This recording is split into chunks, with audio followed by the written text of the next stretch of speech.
mendemonstrasikan praktikum biologi umum mengenai struktur tubuh makhluk hidup tingkat rendah. Di sini saya sudah memiliki 3 sampel hewan yang akan kita teliti pada praktikum kali ini. Sebelumnya, saya akan menyebutkan dulu tujuan praktikum kita pada kali ini. Yang pertama itu mengamati struktur ciri-ciri hewan invertebrata. Yang kedua, menjelaskan ciri-ciri hewan invertebrata. Kemudian yang ketiga, menjelaskan struktur tubuh dari beberapa spesimen yang kita amati pada kali ini. Baiklah, kita langsung saja. Sebelumnya kita bahas materi dasarnya dulu, yaitu mengenai hewan. Hewan adalah organisme eukariotik dari kingdom Animalia yang ciri-cirinya yang pertama multiseluler, kemudian dia tidak memiliki klorofil, tidak memiliki dinding sel seperti halnya tumbuhan. Kemudian pada umumnya hewan dapat bergerak secara bebas. Hewan ini terbagi lagi menjadi beberapa filum seperti Porifera, Coelenterata, kemudian Platyhelminthes, Nemathelminthes, Annelida, kemudian Mollusca, Arthropoda, Echinodermata, dan Chordata. Kemudian untuk Chordata sendiri itu terbagi menjadi beberapa kelas seperti Pisces, kemudian amfibi, reptil, apes, dan mamalia. Pada praktikum kali ini kita akan membahas mengenai beberapa hewan invertebrata. Yang pertama itu ada Achatina fulica atau berpijot, itu dari filum Mollusca. Kemudian ada Lumbricus terrestris, itu dari filum Annelida. Kemudian ada Julius sp atau kaki seribu dari filum Arthropoda. Baiklah, kita bahas satu persatu. Baiklah, yang pertama itu Achatina fulica. Nah, pada Achatina fulica ini dapat kita amati bentuk morfologinya, di mana bagian luar ini yang keras ini merupakan cangkangnya yang terbuat dari zat kapur. Kemudian bagian bawahnya ini disebut mantel, bagian lunak dari yang merupakan ciri khas dari hewan mollusca. Nah, kita kembali lagi kepada filumnya tadi, Mollusca. Mollusca itu asal katanya itu molluscus, yang artinya lunak. Jadi ciri khas dari hewan ini memiliki tubuh lunak. Kemudian pada bagian kepalanya dapat kita lihat ada 2 pasang mata berjemuk, di mana yang sepasang bagian atas yang panjang ini merupakan reseptor cahaya, kemudian yang sepasang yang pendek bagian bawahnya ini reseptor perasa. Kemudian bagian lunak pada tubuh Achatina fulica ini disebut mantel.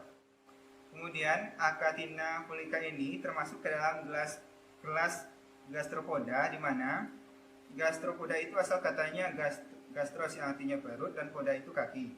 Jadi hewan ini bergerak atau berjalan menggunakan perutnya. Bahan selanjutnya yaitu Julius sp atau yang bisa kita sebut dengan kaki seribu. Nah, ciri-ciri morfologi yang dapat kita amati pada hewan ini yaitu pada bagian kakinya yang bersegmen atau berbuku-buku. Seperti yang pada filumnya, asal kata arthropoda itu yaitu arthros dan podos. Arthros itu artinya buku-buku atau berwas-was, kemudian podos itu kaki.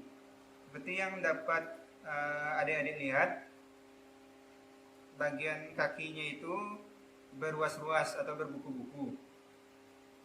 Kemudian selain itu dapat kita amati pada bagian kepala itu ada sepasang antena sebagai reseptor perasa. Kemudian ada juga bagian matanya.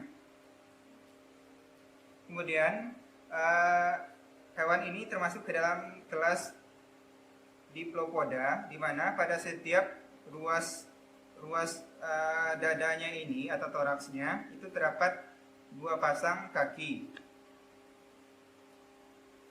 Lanjut ke bahan berikutnya. Bahan berikutnya yaitu Lumbricus terrestris. Nah, ciri-ciri yang dapat kita amati pada hewan ini dapat kita amati pada permukaan tubuhnya yang bersegmen-segmen.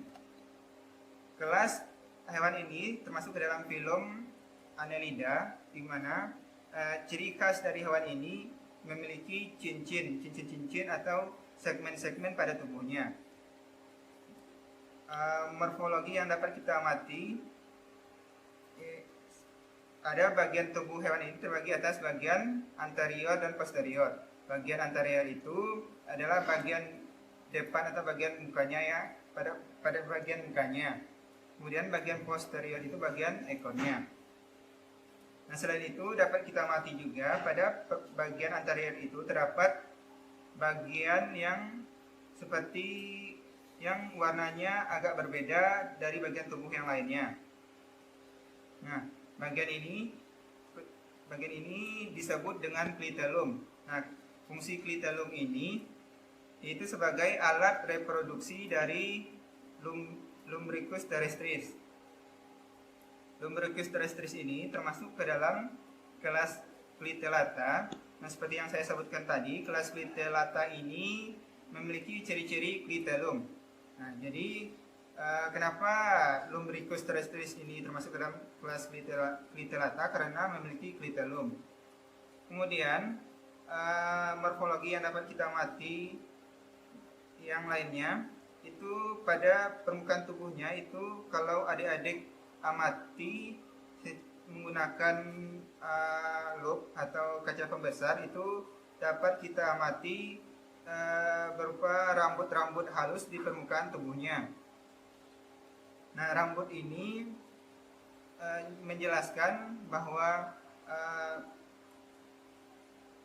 sebelumnya pada Annelida, pada Lumbricus terrestris ini rambutnya ini sedikit.